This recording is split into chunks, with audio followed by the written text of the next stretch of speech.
the Department of Communication to draft regulations. So it gives it that's how so much backdoor legislation comes in, is through regulations which are totally under the control of the minister.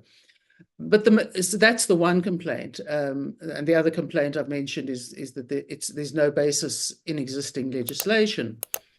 The third is that there is absolutely no legitimacy to these actions because the Act just offers no mandate whatsoever.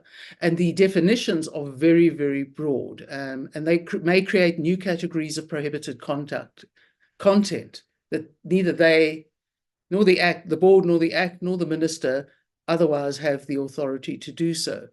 And the main concern, I think, is that it will silence critical voices and will have a chilling effect on free speech. And those who've criticized it have likened it to the sort of legislation you'll often find in neighboring countries, where the clear aim is to minimize criticism of the government. Sara, just in terms of who falls under the purported purview of the board and who might be subject to these regulations, does the board ostensibly have the mandate over the whole of South Africa, NGOs, the press, your social media account when you're posting on LinkedIn, very controversial things?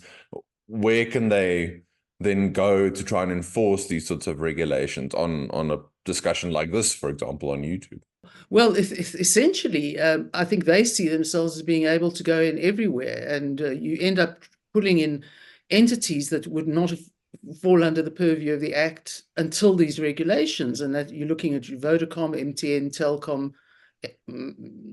MWeb, AfriHost, all those service providers, and they may be required to invade our right to privacy.